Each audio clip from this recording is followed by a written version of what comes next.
Today we have an absolutely electrifying game versus my highest ever blitz rated opponent, where I activate pure Mikhail Tal mode and sacrifice not one, not two, but three full pieces out of seemingly nowhere, where black has to play perfect chess to survive, and my opponent buys my ferocious, a bit dubious attack, which we will see whether it's a bluff or not according to the engine, but it has an absolutely hilarious ending to the game.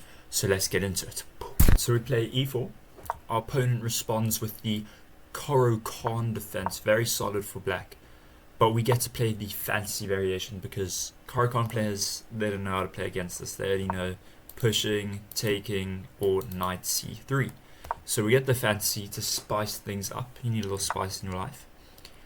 He takes, we take, and he strikes in the center with e5, which is the main line. We rapidly develop our knight, our opponent takes, and we develop our bishop. We forget about that pawn in the middle. Who needs that? Who needs the D? My opponent doesn't fall for the oldest trick in the book, pinning, seemingly good move, but it loses to the beautiful tactic. Where we get 95 and we win the bishop back with interest, with attacking potential, and we've opened up the king. My opponent, however, plays the main move, knight d7, and we greedily take.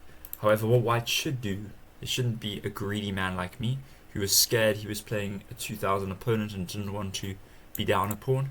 White should just castle, and if black doesn't know what they're doing and they play a seemingly decent move like bishop d6, just developing the bishop, all of a sudden they're getting triple ganged up on,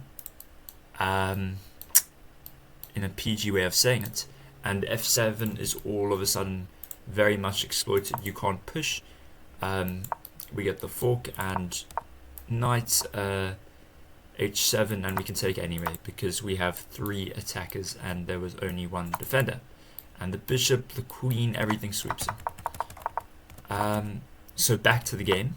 Taking actually loses the game, which is quite insane. It loses to 95, hitting the bishop, you save the bishop, and then queen h4, forking the king and the pawn. And this is the drawback of the fantasy, playing f3 and opening up this dark square diagonal, which is why you shouldn't take and should immediately castle, so that none of this is possible.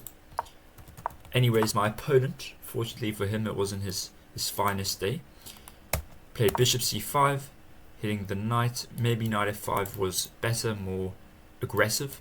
I played knight f3, more passive, and we just get development, and my opponent gets the castle. The problem is, I don't get to castle, kingside that is, as this bishop is very annoying. So I play the best move, queen e2, just developing our queenside pieces so that we can swing the king to the queen side and then launch an attack at the opponent's king. My opponent plays rook e8, targeting the pawn.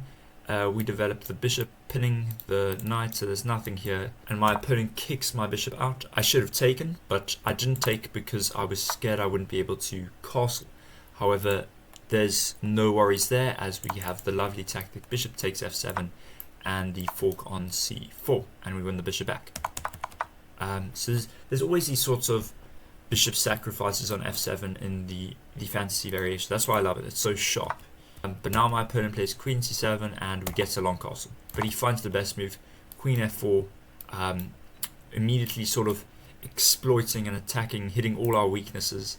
I have to slide my king to b1, and my opponent cashes in immediately on grabbing our central pawn, and now my position is threatening to completely crumble. He is indeed threatening knight takes c3, winning the queen. So one way I thought of dealing with it was taking. However, here I should have just gone queen d3, a very mature move, not panicking and taking, because panicking and taking leads to rook takes, and this is just a beautiful geometric fork. Wherever the queen goes, I lose the bishop. Fortunately, my opponent decided to take with the queen. It was a good day. It was a good day to be alive and playing my first ever 2000 rated opponent in blitz, because he decided to make a lot of mistakes, even though he still has a slight advantage. And now here I made the conscious decision. I'm down a pawn against a 2000. If I trade queens, the most I'm gonna get is a draw. Like, let's be honest with myself. Like, I'm not cooking here.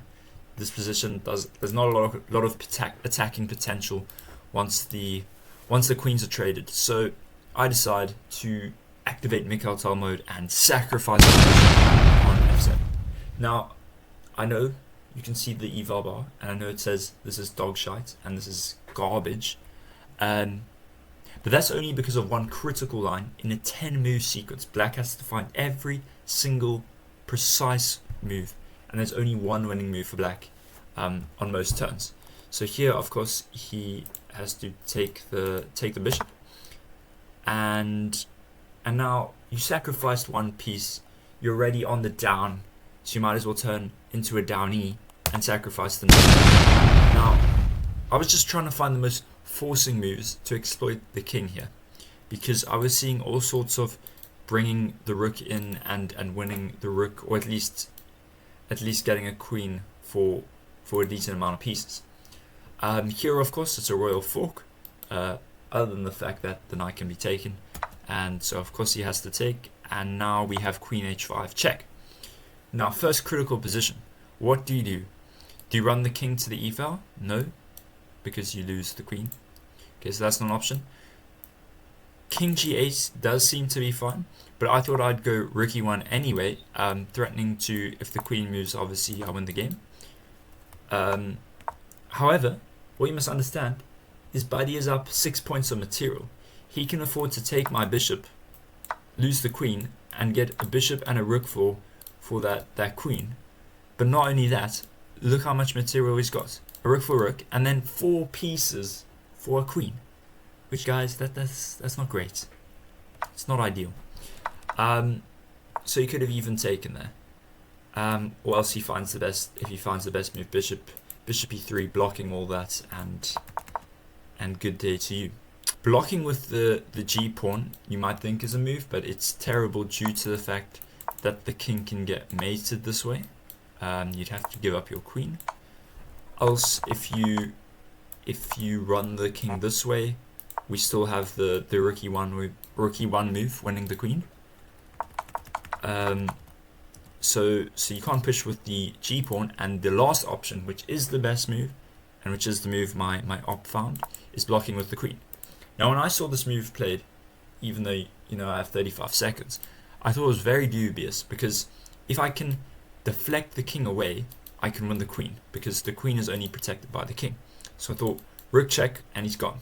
The problem is, if I go rook f1 now, he blocks with the knight, and that's game over. There's nothing there. There's no attacking potential. The game is dead.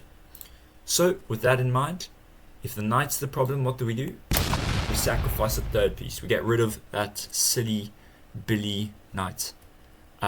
He has no choice but to take here, and now we play our rook f1 idea.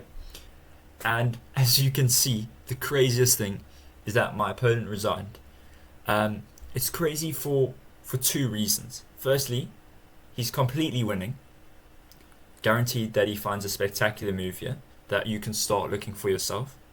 And it's crazy because even if you play like king g8 and lose the queen, like, look at the material. I'm up 1 piece of material. Like, the game, it's still a game. It's still a game to be played. You can take my bishop, but I do win the bishop back. But that's the craziest thing. There's no reason why you should resign. Even if you lose the queen, it's still a game of chess.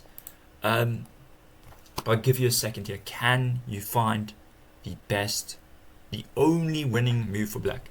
I will show you what the engine says now. There's 1+ move for black. Every other move, white is winning. Yes, you definitely didn't find it, but it is the astounding bishop f2 move. Brilliant move. Why is this move so good? Does it not look like black is just giving white an extra piece? The reason is beautiful. If white takes this bishop, white is completely lost. As if you move the king, I cannot take your queen because of the disgusting back rank mate out of absolutely nowhere. And white's lack of coordination. The bishop has just been blocked by the rook on that e1 square, and the rook is just lifted up. And and all of a sudden white is the one getting mated in one move.